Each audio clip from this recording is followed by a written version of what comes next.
Sekiranya tidak berlaku peralihan kerajaan di mana Barisan Nasional tumbang, Pakatan Harapan memerintah, saya cuba bertanya soalan tentang perspektif politik kepada orang Guaman untuk mendapat satu pencerahan dari sudut sistem negara kita pada hari ini.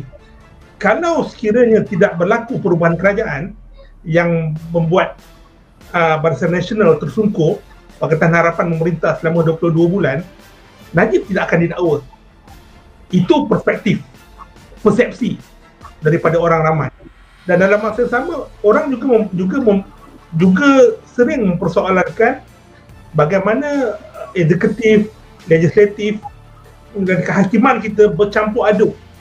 Malahan dalam isu pemilihan peguam negara dan dilantik oleh Perdana Menteri juga menjadi isu besar di mana akan berlaku pendakwaan yang terpilih. Dan pastinya kejatuhan Barisan Nasional memungkinkan Najib didakwa.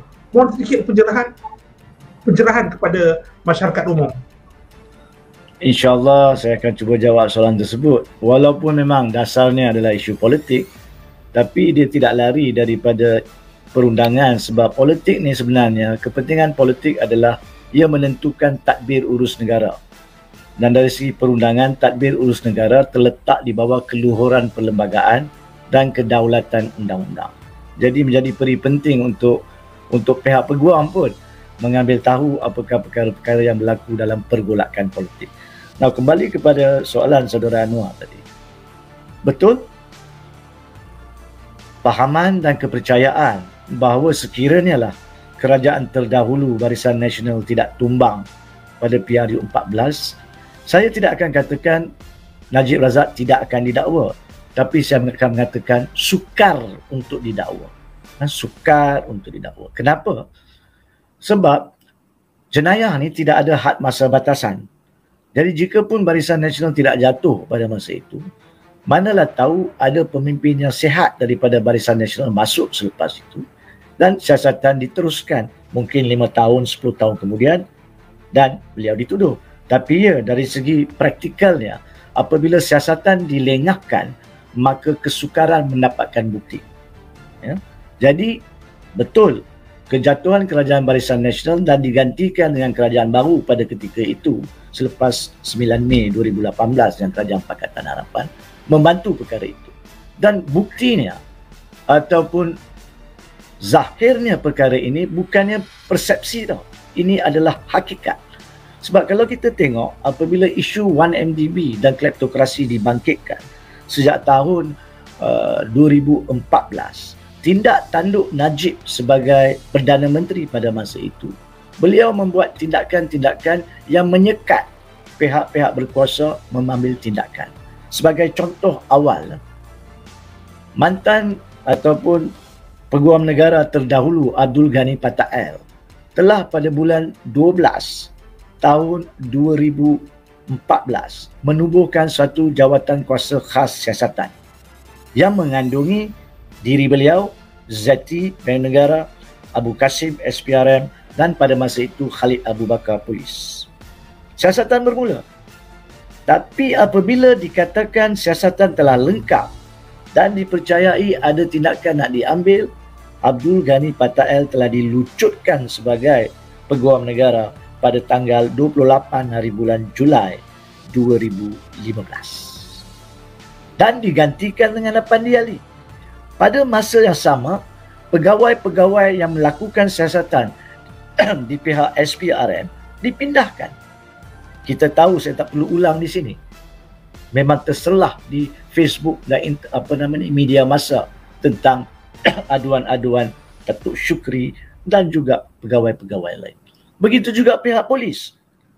Tan Sri Hamid Badu telah menyatakan beberapa kali bagaimana beliau telah ditindas pada masa itu. Dan bila perkara dibangkitkan pula di Parlimen, Pandikar Amin Mulia sebagai speaker dengan tiba-tiba memetik prinsip subjudis yang dirujuk oleh Puan Liana tadi untuk menghalang penampilan isu-isu berkaitan 1MDB yang patut dibincangkan di dewan rakyat dengan salah. Kemudian, kalau bila direncatkan siasatan, bagaimanakah perkara itu nak sampai ke mahkamah?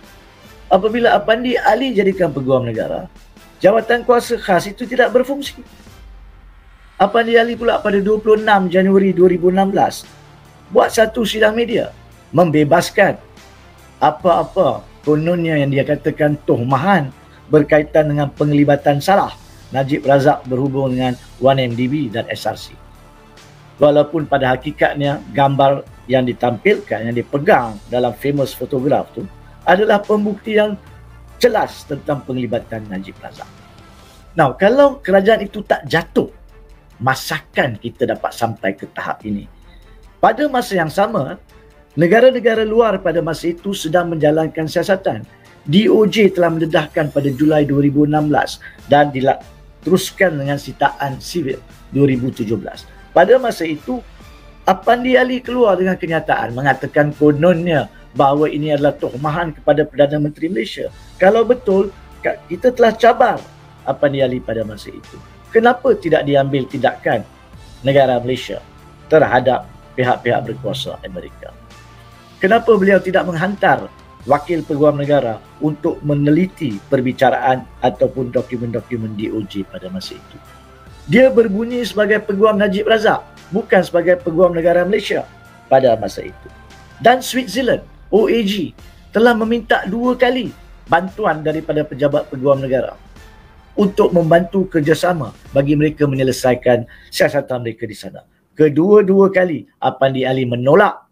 Adakah itu satu tindak tanduk peguam negara yang mementingkan kepentingan negara? So, betul. Ini bukan persepsi. Ini adalah hakikat. Kalau kerajaan itu tidak jatuh, maka kita tidak akan teruskan dengan siasatan-siasatan yang perlu. Nasib baik jatuh pada 9 Mei 2018. Sekurang-kurangnya bukti-bukti dapat dikorek balik, disiasat balik dengan segera. Kalau tak jatuh untuk 10 tahun lagi, walaupun boleh disiasat, secara praktikal, peluang mendapat hasil siasatan lebih rumit. Nah, sebelum saya tamatkan, Saudara Anwar, saya cuma nak sentuh satu perkara tadi yang telah dibangkitkan oleh Saudara Anwar, iaitu ada disebut nama Zeti dan sebagainya. Iaitu persepsi yang dibangkitkan kononnya kalaulah Najib nak diberi perbicaraan yang adil, kenapakah pihak pendakwa raya tak panggil Zeti, tak panggil Nick Faisal, tak panggil beberapa pihak lain, Jolo dan sebagainya. Ini rakyat kena faham, dan saya harap apa yang saya nak nyatakan di sini memudahkan untuk fahaman rakyat. Dalam sistem jenayah, walaupun 4 atau 5 orang terlibat dalam mana-mana jenayah, tidak bermakna ke-4-4, ke-5-5 itu kena diheret ke mahkamah pada masa yang sama. Saya bagi contohlah. 3 orang terlibat dalam merompak di bank. Saya, kawan saya seorang lagi, dan orang lain. Pergi rompak, dapat hasil rompakan, cabut. Lepas bagi hasil rompakan, 2 lagi keluar. Seorang pergi Indonesia, seorang pergi Thailand. Saya yang bodoh tertinggal kat Malaysia. Saya ditahan. Pihak lain cuba disiasat, tak dapat kenal pasti mana mereka berada. Takkanlah pihak berkuasa nak tunggu sampai Dajjal turun baru nak tuduh saya. Mestilah dia orang bawa saya ke mahkamah. Dan penglibatan saya dalam jenayah tersebut, whatever role yang saya main, sama ada saya pegang senapang ke, sama ada saya ikat bank manager ke, ataupun saya menikam kerani ke, menunjukkan penglibatan saya. Penglibatan orang lain, mungkin bawa kereta pergi rompak bank ke, atau bawa hasil keluar, itu urusan mereka. Bila dia orang tangkap, dia orang pun bersalah kalau dibuktikan di mahkamah. Tapi ketidakbolehan memanggil mereka atau menahan mereka menjadikan saksi tidak mengurangkan liability saya, kebertanggungjawaban saya. Begitu juga Najib Razak. Ini rakyat kena faham. Dan tuhmahan yang dibuat, macam mana nak dapatkan seorang tu bersalah semata-mata sebab saksi lain tidak dipanggil, itu adalah tuhmahan yang tidak berpandukan kepahaman prinsip undang-undang. Retorika politik di mana politik cuba nak mengatasi undang-undang, dan dalam negara yang berdaulat, apabila politik cuba mengatasi undang-undang, maka menjadi caca marba. Politik tidak boleh mengatasi undang-undang. tidak boleh mengatasi perlembagaan. Itu sajalah. Sekian. Liana, Saya harap ada soalan. terima kasih.